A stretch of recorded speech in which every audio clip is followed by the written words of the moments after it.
Welcome, everybody. My name's Gary Fortney, and this is The Trend.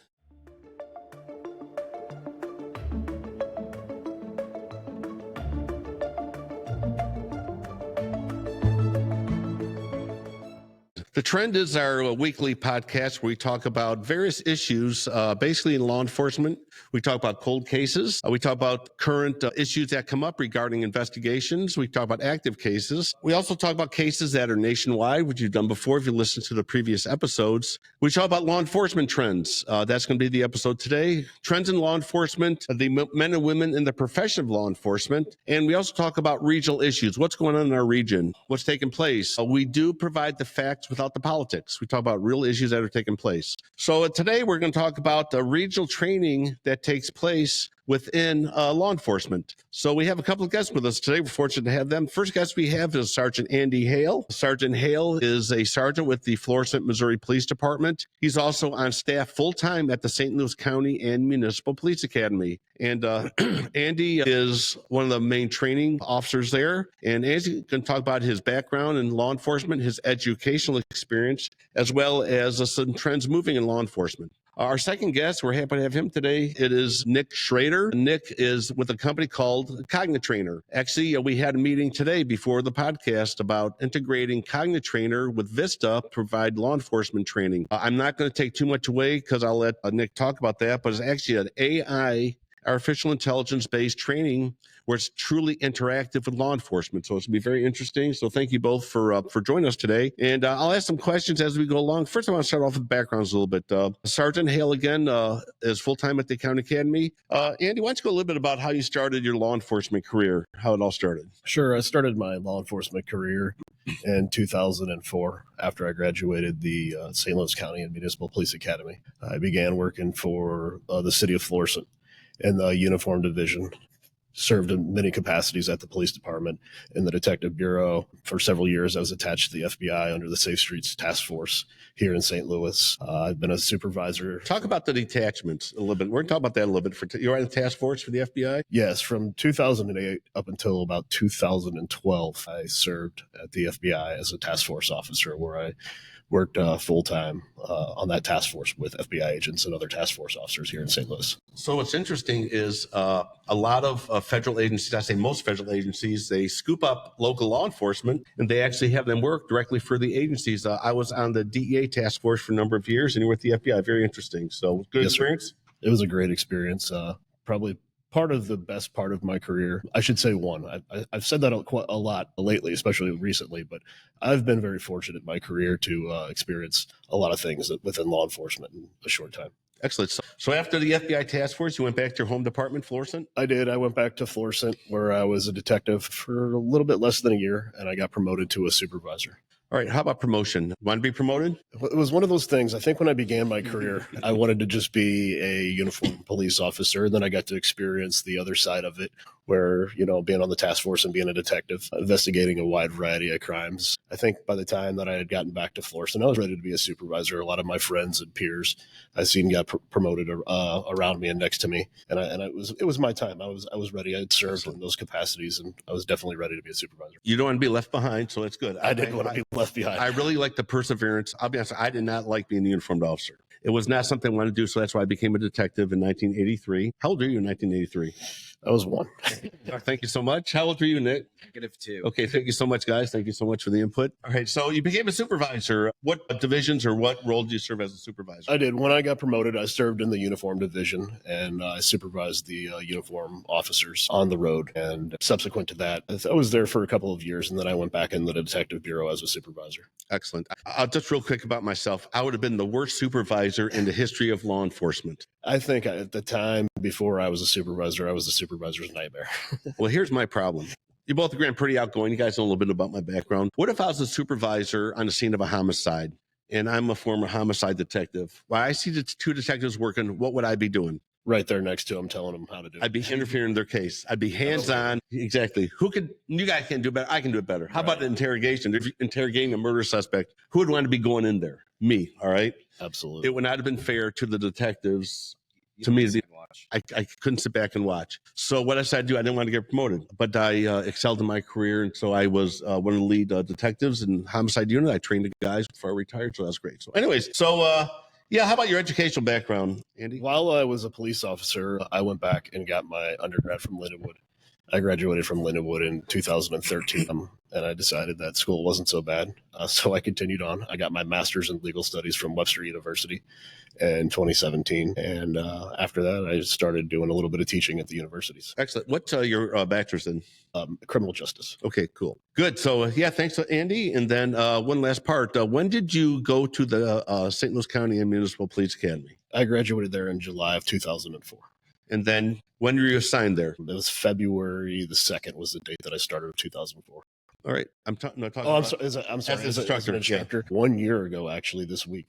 Excellent. So we got a year that you've been there. I bet you learned a lot in a year. Absolutely. Fast learning pace. Let's turn to Nick. Nick, you work for Cognitrainer. I'll let you go through your little bit of background here. Again, Cognitrainer is an AI company that does interactive. Now, you've done training for other entities, federal law enforcement. So we're going to talk about that in a second. Go over your background a little bit, Nick, where you came from. Yeah, thanks, Gary. So born and raised in St. Louis, went to Mizzou for my undergrad, went to Webster for my MBA, started at Monsanto and then Express Scripts and then Cigna.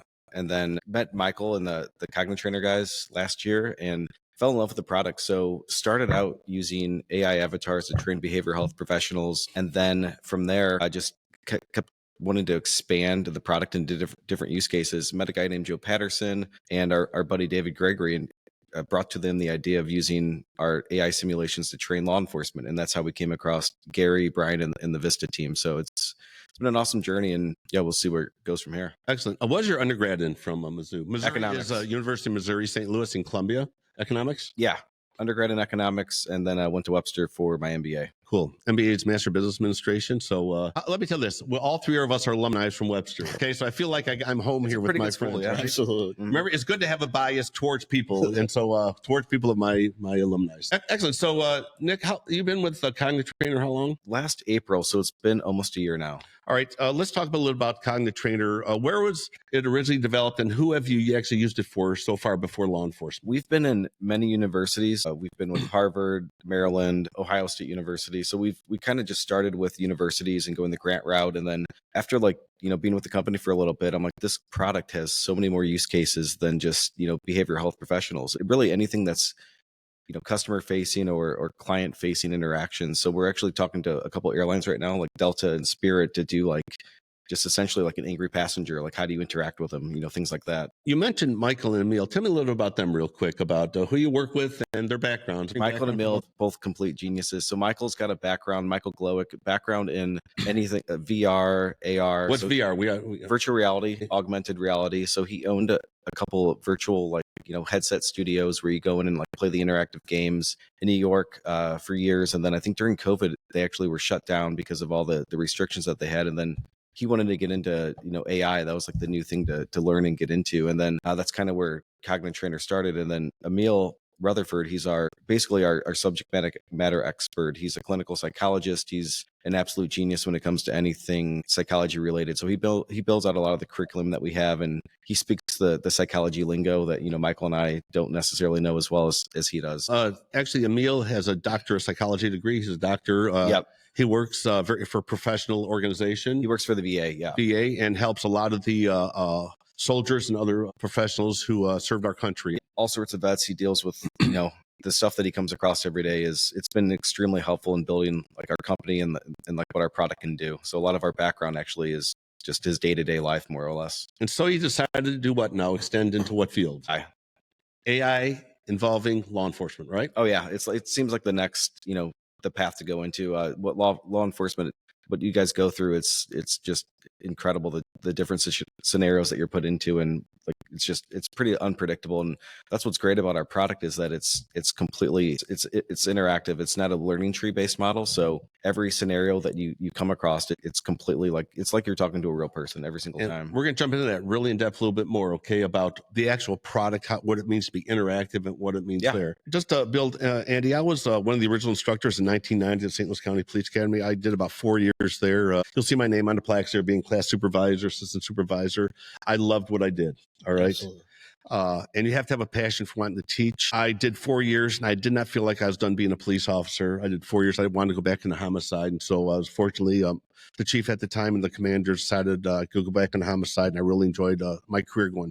I never stopped training. I still taught there part-time. So when you went there to the county academy, appointed as an instructor, again, you have a master's degree, right? I do. It's interesting, actually, both of you. How many law enforcement officers have master's and bachelor's degrees? I think at the time when about a year ago, I was one of maybe 5 or 6 out of just a little over 100 officers that we have at our police agency. Yep. That have a master's. And now more and more officers have master's degrees and graduate degrees. It's unbelievable about the educational background. When I started, if somebody had a bachelor's degree, they were like, oh, okay, now a lot of them have bachelor's degrees and master's degrees in the educational level.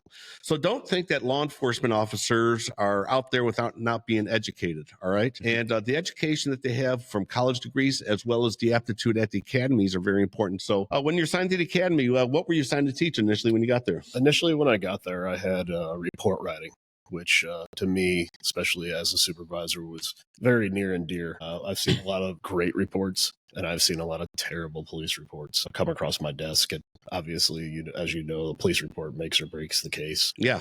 It was a delicate topic, and I think it still is today. It's very sensitive in the regards. I think sometimes, especially the recruits and probationary officers, don't realize the importance of a good police report. Absolutely. And then, did you teach anything else for important at the time? Yes, I did. I still currently teach domestic violence as well.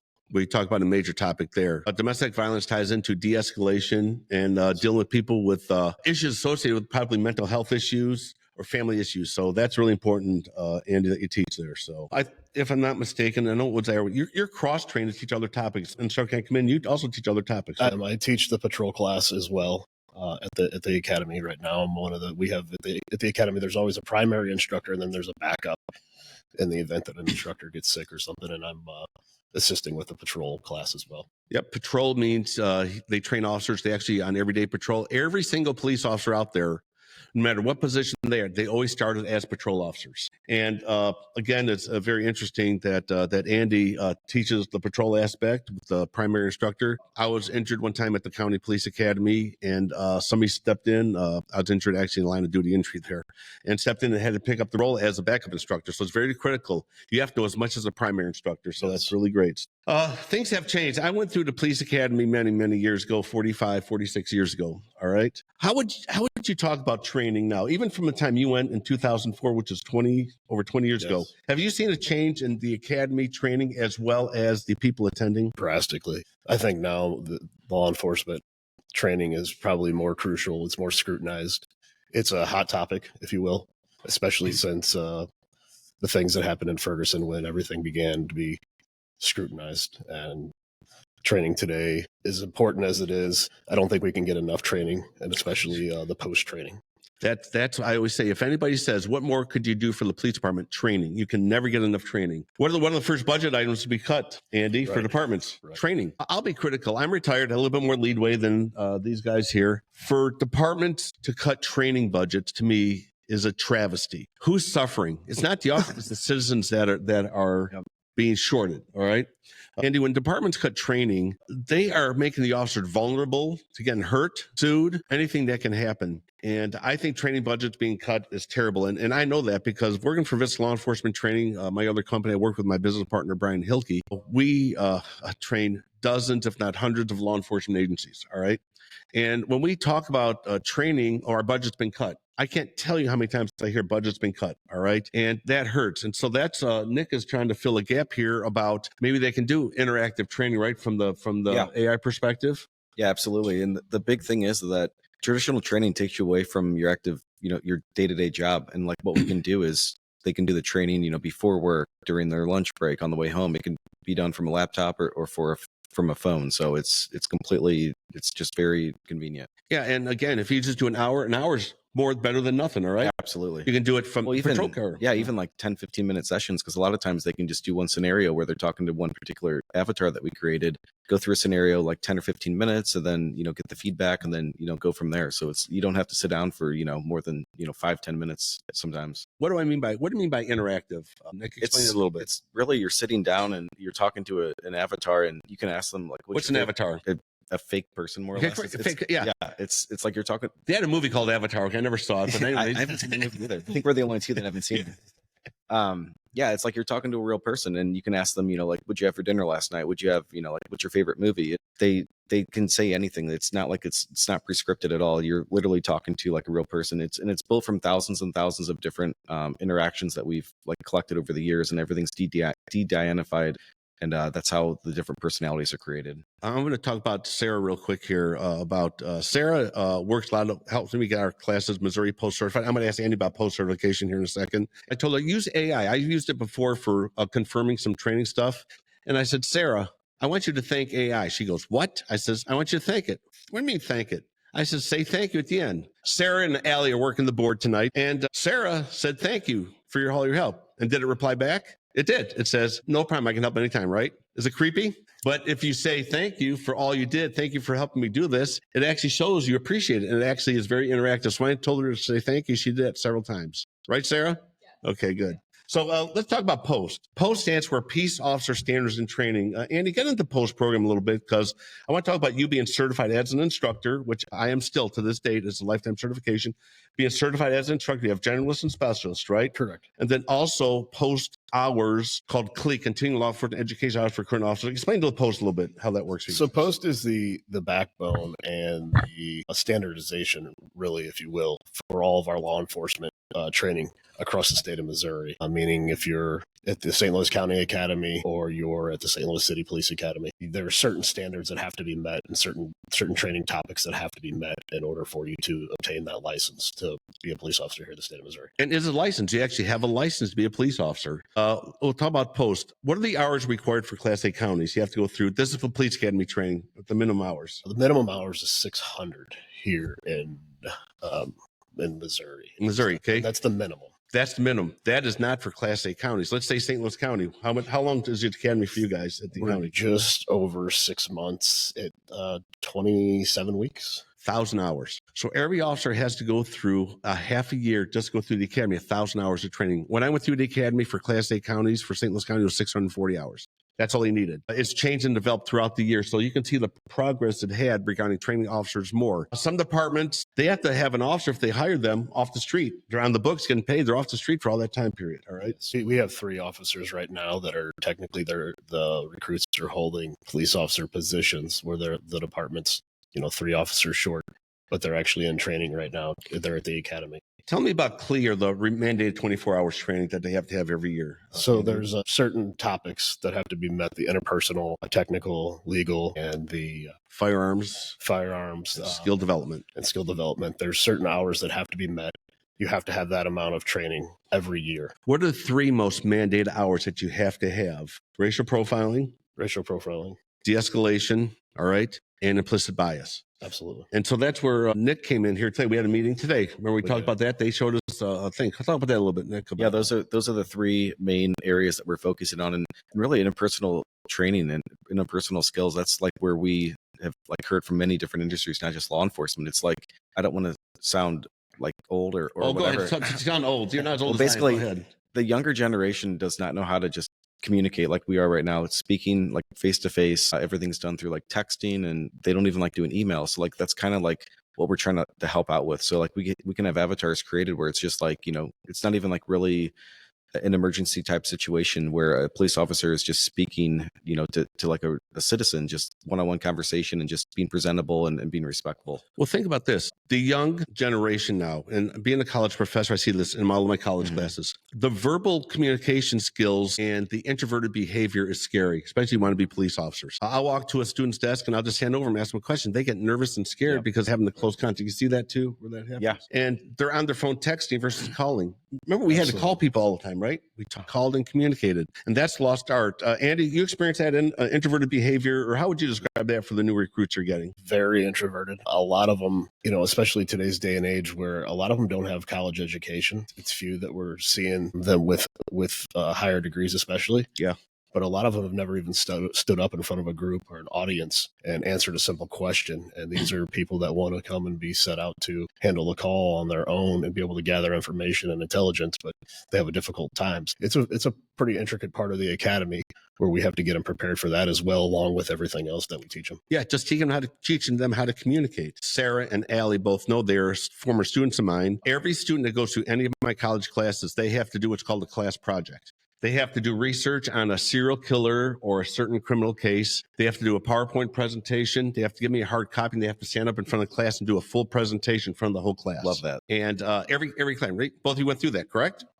And you should see the hesitation some students have. Well, I'm not doing it. Well, you're not getting out of here. You're going to fail. And I force them. And I say, I want you to go up there and do 10 minutes. Both of them went 20, 25. I know they went more than 10. Once they start talking about a topic they're interested, they went longer. So a lot of students who are afraid to go further, they do. So I make them do that every single class I teach. And that develops them for communication skills if they want to be police officers. So, Andy, I don't want to talk about deficiencies in training. How about adding training? I don't want to say anything negative. I want to say, can we always make training better? Absolutely. And I am happy to say that I think across the region, we've really seen a dramatic change with the mentality, with new leadership and training facilities, that we're kind of seeing that pendulum swing back to where there is a higher emphasis on training anymore today than there was several years ago. Even as, for instance, when I went through the academy 20 years ago, the amount of classes that are offered, the constructive criticisms that given back on the courses that are given, to where the officers feel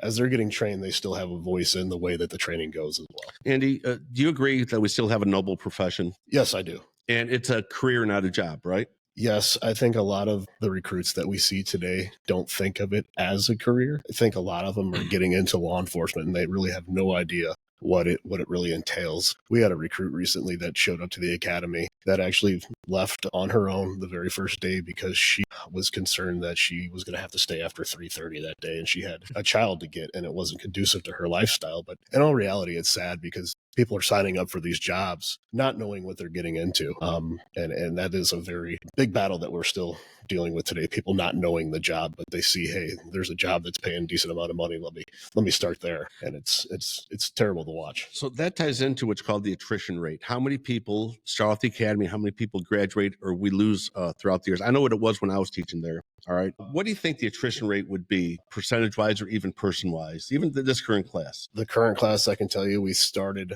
9 weeks ago with 50 students. Currently, we're sitting at 36. Wow. Look at the attrition rate. All right. And I should add, of the 50 recruits that were there, 48 of those recruits were hired by an agency and were being paid to be there. Only 2 of them were there under the open enrollment program. What do you think is causing it? Attrition? It's a variety of reasons. One is academics. Some of them struggle with the academics. Some of it is the physical fitness. We do have high standards at the St. Louis County Municipal Police Academy for the PT. A lot of it is, though, we get several kids that very first week. They have, like I said, they have no idea what they're getting into, and they get a firsthand look at, wow, this is what law enforcement is. I don't know if I can do this job every day. I'm going to talk about that just real quick. A lot of people out there have criticized the law enforcement profession. I think the Michael Brown case brought a lot out, right? Negative for social media. George Floyd continued that. Here's what I see. A lot of people criticize law enforcement, younger people, 20s, early 30s. They're critical. They're finding fault. And I actually have some of these people in my college class. I say, sign up, take in applications, make a difference. Don't complain, do something about it. It's like politics. If you don't like somebody who's in office, vote them out. And I try to encourage people, instead of criticizing, be part of the solution, not the problem. All right. And they look at me like it's strange. Like, why would I want to get in that profession? Well, because you can make a difference, right? Absolutely. And it does. So, Andy, with the training you're doing there, remember, we can always improve. I can't tell you how me being an instructor at the academy and the professionals I met along the way have developed me to where I'm at today. I'm able to talk on a podcast, being able to do presentations and talk and be able to feel the desire. With Nick, with your situation there, they're talking to somebody who's an avatar. Okay, I like that term. Yeah. I think they can still develop their communication skills, because if you talk to an AI developed program product avatar, do they not in fact reply? Yeah, they absolutely reply. And I think the big thing that we notice that people aren't afraid to fail, and they're not embarrassed because you're not talking to a real person. So you get a lot of back and forth, and it just kind of trains you like without even like realizing it. You're just having a regular conversation. You're not embarrassed. You're not afraid. And then when you get into the real world situation, it's a lot more natural, and you're going to just be a lot more comfortable in like what you're saying and how you're interacting. And I like what's called quantifiable training. Means how do you actually quantify or prove what they did? If I'm not mistaken, doesn't a cognitive trainer actually have a printout of the actual interaction? Explain how that works. So after the session, they export it into what we call our teacher's assistant. And then based on what the academy that we're working with, whether it's a university or a law enforcement agency, it has a grading rubric that is completely done through AI. And it basically grades them on different parameters, whether it's interpersonal skills or empathy or open-ended questions, things like that. So the feedback's immediate, and then that can go to the instructor and also for the person going through the training to see how they did and what they can correct. I don't see cognitive trainer replacing conventional training. Like, No, you can't do it for firearms, report writing stuff. I can see it supplementing. exactly. We consider it an enhancement. It's really just it's an enhancement to training, and it's convenient, and since it's interactive, it's you're having real conversations with with our avatars that we've created, and everything's completely customizable. So we've worked with different law enforcement agencies, whether it's in Wisconsin or in Missouri, to kind of come up with different scenarios, just that are like really common, and everything can be customizable as well. And did you see a place, again, you're a supervisor, you're an instructor at the academy, you work really close. The supervisor for the special programs or coordinates the ongoing training is Sergeant Chris Thompson. I actually talked with Chris about having somebody attend. I'm so glad that he did that. And Captain Steve Tucker, he's the director of the academy, and I appreciate them allowing you to be on the program. Two great people. Yeah, and I want to make sure that they were aware, but this is a positive thing for the academy, right? Absolutely. I want to stress the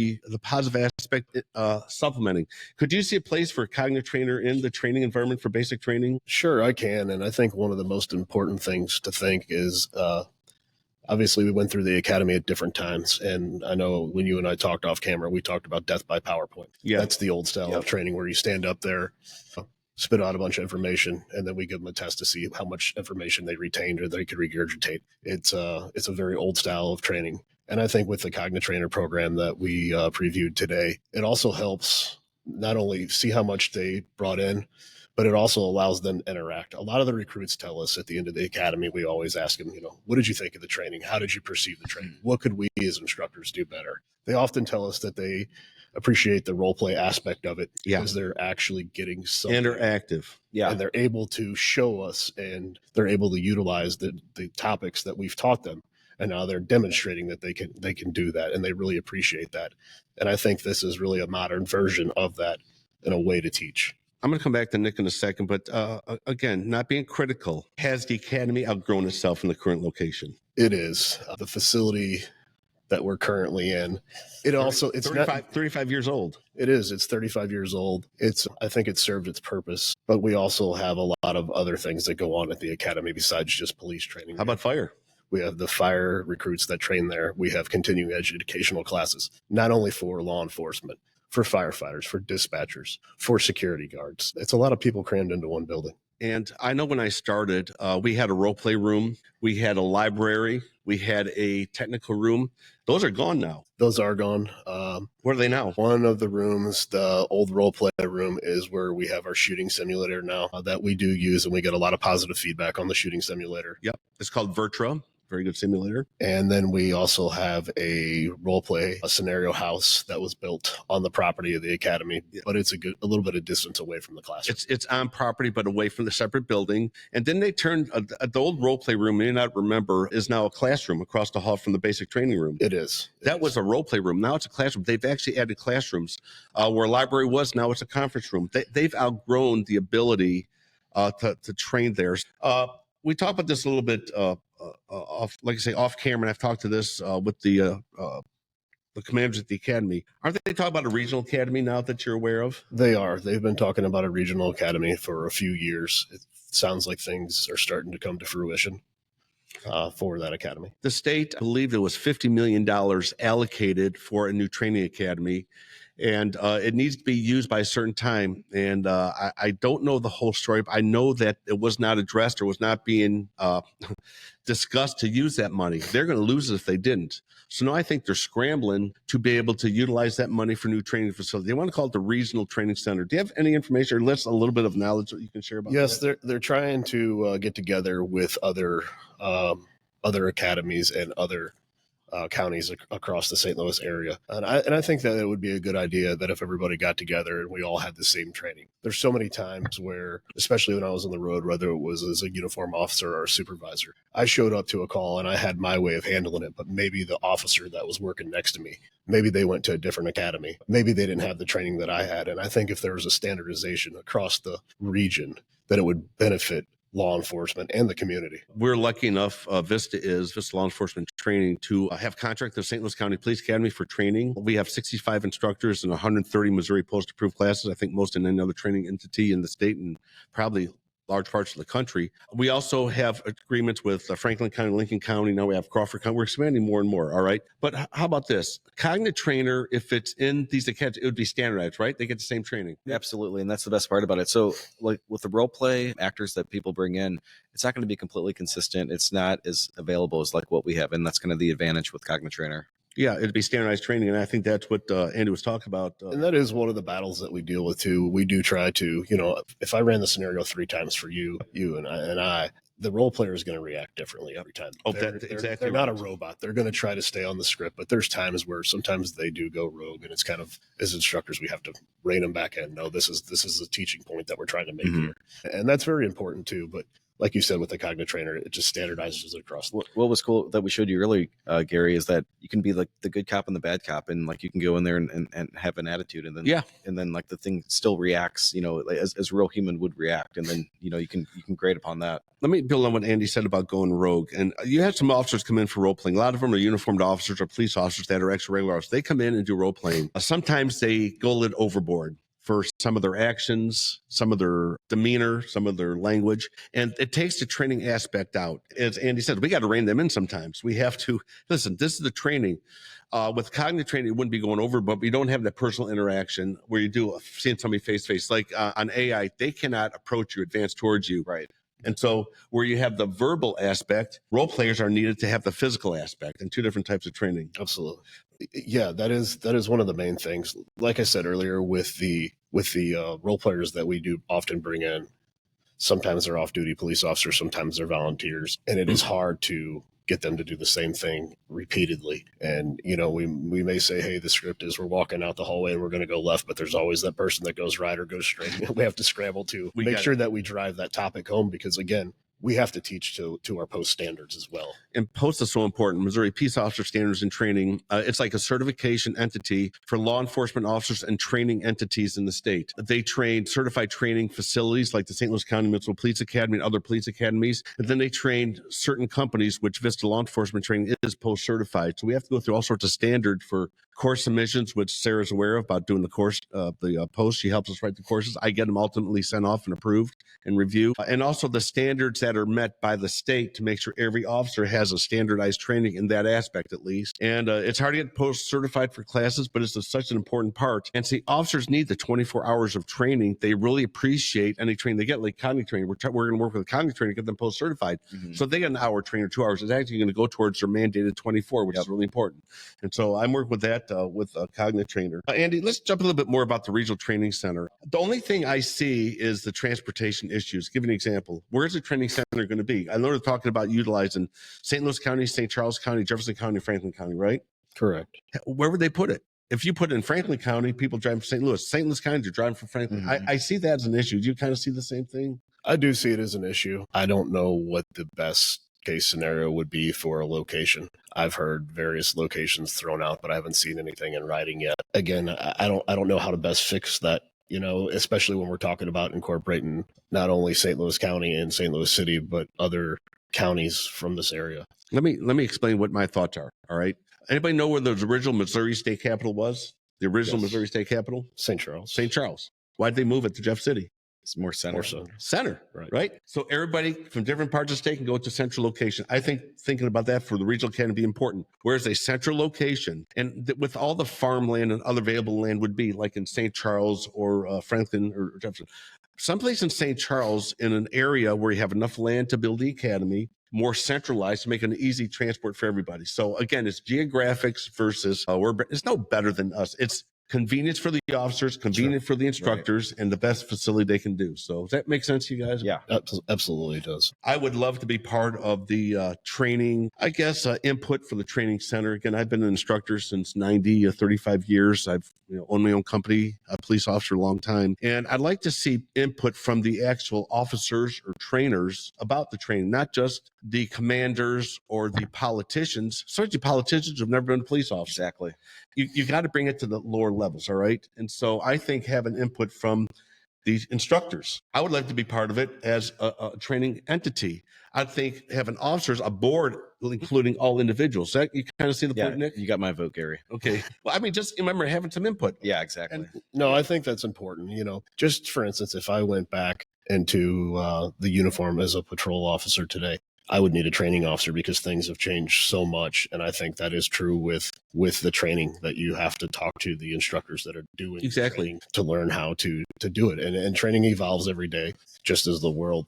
But I do think that's a very important fact that we need to make sure that those things are done. I really want to compliment the St. Louis County and Municipal Police Academy with Captain Tucker and Sergeant Thompson, and then again, Sergeant Hale here. You're the only sergeant who's on staff instructor, right? If I'm not mistaken. I am right now, yes. Think about this. So the sergeant here, he's on staff as an instructor. So you have kind of a dual role of, I'm a supervisor, but I instruct also. I really love the fact when supervisors want to be involved in training or commanders want to be involved in the training. And I think that shows a character of wanting to do a good job for law enforcement. I think it's great to have Andy there as a sergeant doing that. Again, I want to say improve, but we can always improve training, right? All aspects that we do. Brian and I, my business partner, I've been teaching a long time. I have the interns. I have employees such as Allie and Sarah. I asked how they do today. I taught at St. Louis University Medical School on Wednesday. They were there for the first time. We teach there. We had about 100 people in the class, doctors, nurses, law enforcement. And Allie and Sarah saw me teach her. I asked, hey, how'd I do? I always look for input. I've been doing this a long time. Allie and Sarah both were teach for us a little bit. They do a little bit of teaching. They're getting more involved in the classroom.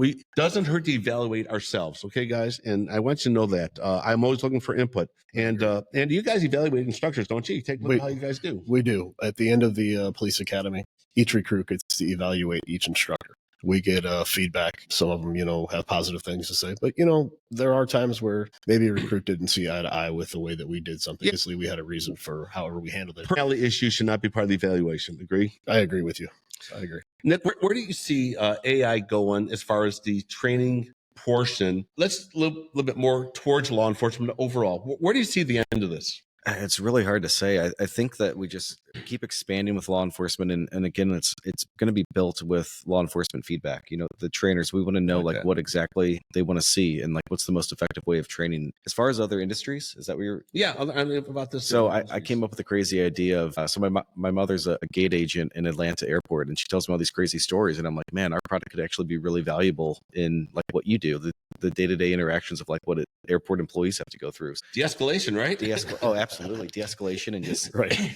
Customer's always right type situation. So I reached out to Delta and they love the idea. So we've got a big demo with them next week, and the same with Spirit Airlines. And so really anything that's customer facing, anything that involves, interpersonal skills. So really, law enforcement was the first place we wanted to go. And really it's really endless. Like fast food industry, if you think about how many interactions that they have with customers on a daily basis. So I think anything, if you think about a new hire going through orientation, sitting through the boring PowerPoint presentations that you guys were talking about, and at the very end, you just take a generic quiz that you can just solve with process of elimination. And that's the quantifiable aspect. Exactly. Right? Yeah. So that it can really enhance any sort of training where there's customers or just, the general public, any situation like that. Think about this. Where's the first time I heard about AI? In 1986, I attended a training program by the IRS. It was financial crimes investigations with the IRS. And I got in pretty good with the instructors. We had to talk a little bit. And we're talking about computers. He goes, have you ever heard of AI? I says, what? He goes, artificial intelligence. What are you talking about? He goes, there'll be a time that computers can interact and talk back to you. And I thought it was crazy. I mean, we didn't have internet back then. There were certain intranets, okay, which were organization. Like airlines have had internet for years, right? Doing airline stuff. But what truly was the internet back in 86? It was out there barely. It was an idea that was being developed. Actually, the internet was developed by the US government. I'm sorry, it was part of it was development, right? And I said, boy, is that really going to ever happen in my lifetime? I was born in the 50s. I went to elementary school in the 60s, and they're talking about people are going to be able to talk on a phone in a car. No. People are going to be able to go shopping on a computer just in the 60s. I says, no. The things that never materialize. We do not have flying cars. We don't have houses floating. We don't have all this stuff, right? But the computer generation is here. And we're going to get ready to close up here. Do you guys use computers in the training at the academy? What kind of training do they get on the computers? They have the report writing on there, tickets, when we have to teach them how to write the tickets, and the summonses are on there. The computer databases, the reporting systems are on there. Explain what an MDT is. It's a mobile data terminal it's basically the computer, the laptop in the car that allows the officer to look up criminal histories of a person, verify driver's license statuses, check articles to see if they're stolen. And not only that, it's a lot of times how many agencies dispatch their officers to calls. It gives them the reporting party potential suspect information, if they were at that house for a prior call, crime trends, and so forth. It's good for enhancement communication. When officers are doing that when they're driving, it could be pretty devastating. So yeah, we'll leave it at that. There's been accidents involving officers being on their MDTs. So yeah, did I ever think when I was in a patrol car in 1980, I would ever think of computers in the car? We had one switch for the light. We had one switch for the siren and a radio to talk on. All right. And the shotguns in the car, whenever you cleaned them on Sundays, they were cigarette butts, peppers, gum down the barrels of shotguns. All right. So, we've all saw that. So things have changed. We're going to close down with each of you giving kind of a closing thing. Let's start off with Nick. Cognitive Trainer's growing, right? Relatively new company. Yeah. We're growing like crazy. And so I like the thought of Nick being involved in this aspect of the growth. Nick's younger than me, and he sees the potential. I won't be around when you guys are to see how it's going to advance. So you see growth, right? But yeah, absolutely. It's really anybody that we've brought the product to loves it. And then immediately what's great is that we're completely open to ideas and customizing it to fit what they need. Because that's another thing is that Emil and Michael can turn it around in a few days and build out like a demo and say like, hey, this is what you're looking for. What do you think about this? And it just sparks more and more ideas every time. And I really appreciate Cognitive Trainer, working with us because we can help develop their product from having the law enforcement training perspective. Our input can help develop the product. And so that's what we're working with Cognitive Trainer. Again, we're in early stages. Actually, we had a meeting just before today. And Nick got on here, kind of an impromptu thing after training. So you want to join us? So he was kind of shocked. No, absolutely. No, I really appreciate the opportunity. And yeah, we're super pumped to work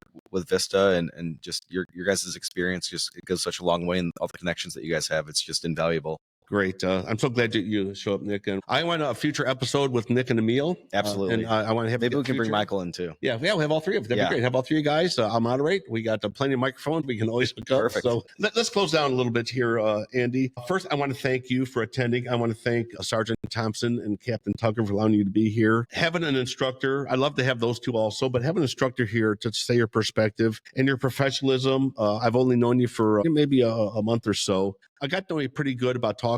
We had lunch at sushi. I love sushi. You love sushi. So good sushi dinner. Al was there for our sushi dinner. And I got to know you a little bit. And I just want to say thanks for having the heart to do training and the desire.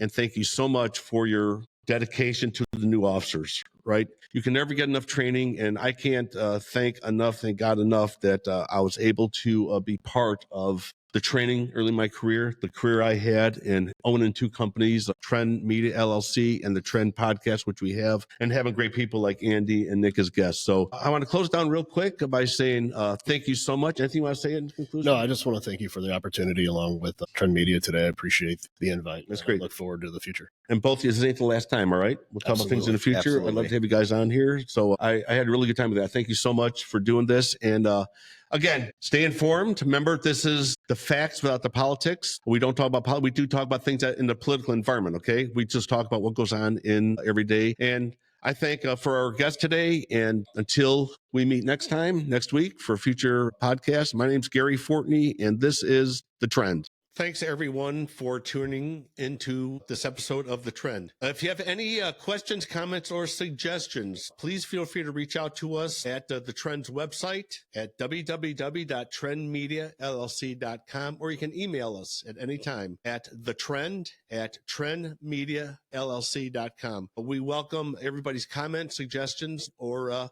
reviews. Don't forget to stay connected with us on social media. Follow us on TikTok and Instagram at Trend Media Podcast, and join the conversation on Facebook by searching The Trend Podcast. Check out our Amazon page through the link on our website, where you'll find some of our recommended products. We'll be back next time with more true crime stories, insights on law enforcement trends, and current trends with our region and the people we serve. Until then, stay curious, stay informed, and stay part of The Trend.